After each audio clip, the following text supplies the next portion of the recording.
Olá pessoal, sou Bruna Bardez, professora de Língua Portuguesa e Literatura, e estamos de volta depois do nosso intervalo, mencionando aí algumas coisas do latim, né? Eu me lembro que antes da gente tomar um café ou uma água, eu tinha comentado com vocês sobre algumas frases que eram muito importantes para a época, que nos ajudam muito na parte da interpretação de texto e que pode ajudar vocês na hora da prova. Mencionei do cortar o inútil, que é o intitular e truncate, e o fugueiro urben, que era fugir da cidade. Nós temos também o locus amoenus, que é o lugar ameno. O que seria isso? Um refúgio ameno em detrimento dos centros urbanos monárquicos. Então, ou seja, um lugar ameno é exatamente aquela questão que nós tínhamos mencionado, que eu mencionei com vocês e refletimos sobre, que era sair da cidade e ir para o campo. Me preocupar mais com questões que me trouxesse calma, me trouxesse equilíbrio. Temos também o carpe diem, né, que é aproveitar a vida ou aproveitar o dia. Quem já assistiu Sociedade dos Poetas Mortos, né, é um filme que faz menção a isso, onde o Robin Williams faz alguns comentários, ele é o professor e os alunos, ele traz algumas visões aí para os alunos de como aproveitar a vida. E o carpe diem é muito comum nessa época. Se eu falasse para vocês, me perguntassem, Bruna, qual que seriam das frases em latim que eu devo prestar mais atenção ou eu devo entender um pouquinho melhor, eu já adianto para vocês que seria essa última, tá? Aproveitar a vida. É onde o pastor, ciente da efemeridade do tempo, convida a sua amada a aproveitar o momento presente. Ou seja, para aquela época, hoje em dia eu acho que as coisas ficaram meio esquecidas, mas para aquela época aproveitar o dia, aproveitar a vida era de muita importância, né? Suma importância. Por quê? Eu tinha que aproveitar a cada segundo da minha vida, saber como eu tratava bem as pessoas, como que se eu olhasse para uma árvore, como que eu deveria admirar a paisagem, um fenômeno natural, se eu conversasse com alguém, como que eu ia valorizar o ser humano, entender as divergências, entender as diversidades, que era muito comum para a época. Né? Visões diferentes, ideias diferentes, por isso que surgiu o iluminismo, né? A ideia das luzes, o entendimento de cada um, são coisas diferentes. Então, se nós tivéssemos que estudar ou entender, eu falo para vocês que o carpe diem é uma das frases aí mais marcantes, temas de muitos livros, né, que trazem aí para a sociedade essa valorização. Trouxe uma imagem para vocês que é da obra de Orfeu e Eurípides, que significa o quê? Né? Retrata uma perfeição do ambiente, do edifício, do cenário bucólico. Então, isso é bucólico, se a gente for observar. Então, olhem lá. Lá atrás na imagem nós temos um castelo, né? Algumas nuvens ali atrás, até então não é fumaça, essas são nuvens. Nós temos uma parte, né, da nobreza, mulheres sentadas no chão, homens também, e elas estão se dedicando ao ócio, né? Essa parte meio bucólica, sentada, olhando a paisagem, vendo a natureza, hoje está dia, mas está claro, não está chovendo. Essa é a valorização que eles trazem para a época.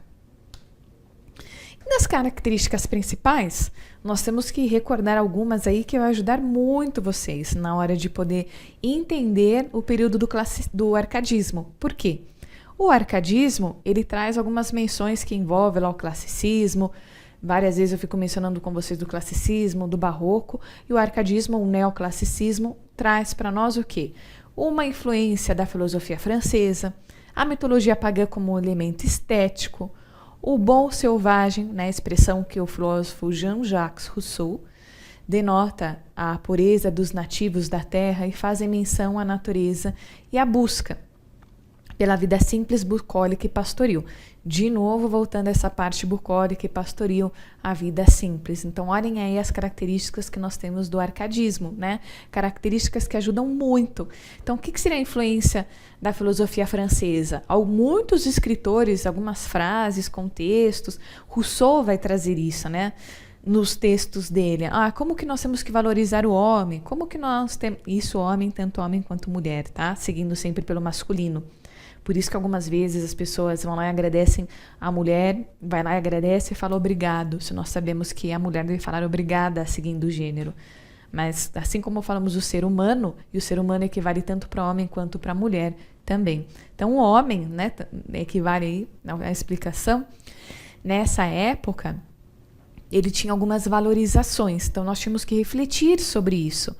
Essa vida pastoril, por que pastoril? Né? Lembrar mesmo de bosques, não lembre de pasto, tá? Lembrem de bosques, dessa vida do campo campestre. E essa tensão entre o burguês culto da cidade contra a aristocracia.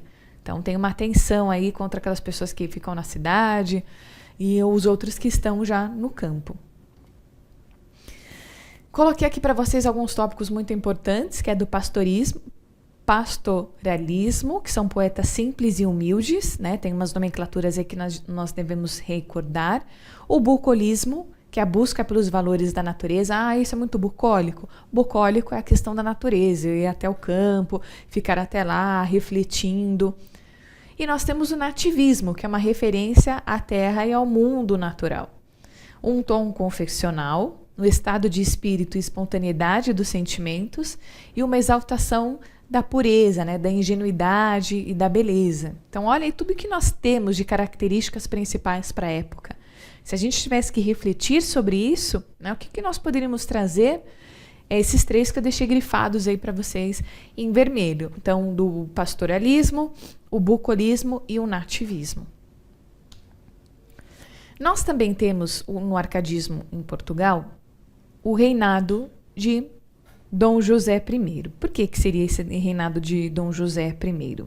Foi de 1750 a 1777, quando Portugal ganhou força, fazendo ressurgir com um ímpeto a chamada da intelectualidade portuguesa.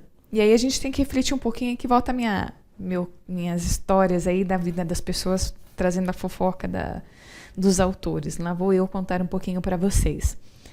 O que seria, né, ressurgir com o ímpeto da chama da intelectualidade portuguesa, com o poder de fato exercido, que foi por Sebastião José de Carvalho, né, o Marquês de Pombal. E aí eu tenho que explicar para vocês o que é esse nome Marquês de Pombal. Nossa, eu já ouvi, né, a Pombalina, Marquês, como que foi para a época? E eu fiz uma pesquisa aí para a gente poder compreender melhor e até poder mencionar para vocês se às vezes cai num texto, se às vezes pede uma relação para vocês observarem. Então, olha só, o Marquês de Pombal, ele nasceu em Lisboa, né, em maio de 1750, faleceu em 1777, e ele teve características de diplomacia, e durante a segunda metade do século XVIII, ele sofreu uma influência pelos iluministas, né, com a chegada dele. Ele também acabou se agregando com isso. E nessa época os portugueses sofriam com a dependência econômica em relação à Inglaterra. E teve uma perda de áreas coloniais. E é uma exploração aí em relação ao Brasil também. Então o Marquês de Pombal, ele teve uma grande influência, né? Teve algumas histórias aí no qual ele assumiu alguns poderes, como que ele assumiu algumas coisas e que fizeram parte para a época. Então, se aparecer Marquês de Pombal, né, você já sabe mais ou menos o que interpreta. Peguei uma imagem para vocês, ele que representava o Marquês. E a educação laica, né? Os leigos assumiram a gestão da educação e o ensino religioso foi banido das escolas, ou seja, foi retirado. Não teve mais aquela situação dentro do ensino, eu vou ensinar algo religioso. Lembra que nós tínhamos comentado alguns slides anteriores? A igreja impunha algumas coisas. Então as pessoas precisavam refletir sobre, precisavam ter mais conhecimento e Deus, às vezes, se a pessoa sofria tal coisa, era porque foi um castigo de Deus. Então agora no ensino, nas escolas, foi banido essa relação de fé. Não poderia implantar tanto assim na mente dos alunos, das pessoas. E algumas características da Arcádia lusitana também foram muito importantes. E por que da Arcádia? Né? Daí tem lá. A adoção pelos poetas árcades de nomes de pastores, celebrando pela cultura grega. A obediência restrita a regras clássicas de composição, periódica representação de trabalhos em declamações de poemas e a realização de seminários sobre aspectos que alimentavam a estética neoclássica. Esses tópicos que eu coloquei para vocês, vocês falam, nossa, mas Bruna, como que eu vou conseguir estudar isso? Eu tenho que decorar, são muitas coisas. E aí eu fico perdido ou perdida, e são tantas aulas, tantas coisas, como que eu vou poder lembrar disso lá no final? Calma, vamos por partes, tá?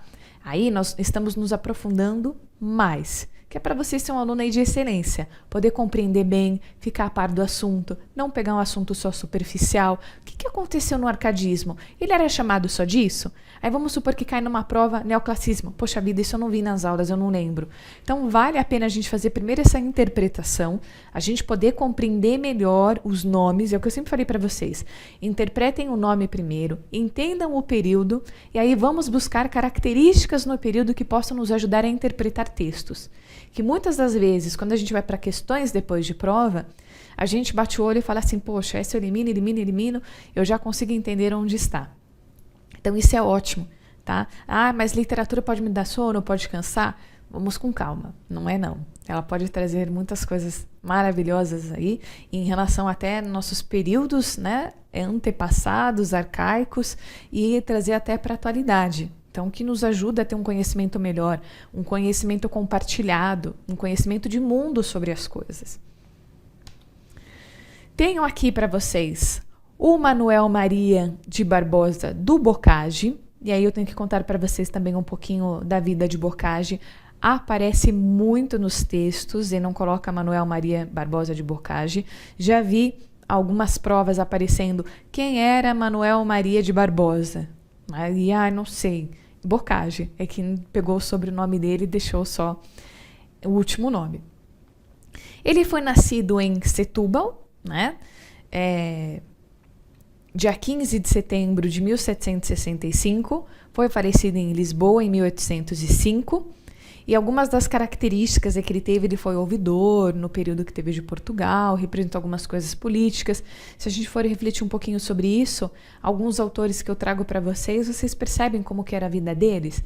Se a gente fosse parar para pensar e até mesmo tentar entender, eram vidas que se dedicavam à política em Portugal, eram escrivãos, assim como veio na parte do classicismo o Pedro Vaz Caminha, né? Ele já tinha algumas características e aí depois ele acabou adotando como profissão escritor. Vimos aí o Marquês, né, de Pombal, algumas características também que ele tinha, e agora o Boccagi também, então ele pertencia aí ou na parte da política, da ouvidoria.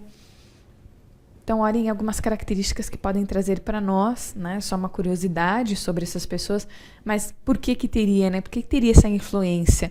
Como que eles poderiam agregar isso para a sociedade, para a época e até mesmo para as pessoas? E aí, quando nós falamos de Boccagi, muitos estudiosos veem Boccagi como um escritor pré-romântico, embora a maior parte dos versos que ele tem a bucolismo, a mitologia, a leveza e o equilíbrio. Se vocês compreenderem essas coisinhas que eu deixei grifada em vermelho, que é o bucólico, nós já vimos nos slides que quer ser bucólico, ao dedicar ao campo, aquela vida leve e tranquila. A mitologia, né? Lembra que nós comentamos, eu comentei com vocês sobre mitologia, a história do Ciclope Polifemo, que tinha um olho na testa, que envolvia lá a história do Odisseu, a Odisseia, falei da Ilíada. A leveza, né? Então, o puro, o leve, o aproveitar a vida, o carpe diem, e o equilíbrio, ou seja, vem a razão, veio o iluminismo também por trás disso. Então, olha quantas coisas importantes traziam para essa época. Então, vale a pena a gente refletir muito sobre isso, ver o que era importante, o que trazia, né? Então, as características próprias da estética Arcade. E estão presentes o sentimentalismo, o pessimismo e a autopiedade. O que significa isso, né? O sentimental, como que eu vou sentir, como que eu vou julgar o outro. O pessimismo, né? Como que eu vou entender as coisas, como que eu vou julgar ou não e refletir. E a autopiedade. Então, seja, eu consigo te absolver, eu te perdoo de alguma coisa que você me fez. Era essa a visão que as pessoas tinham na época. Vamos fazer uma pausa, tomar uma água, um café e já voltamos.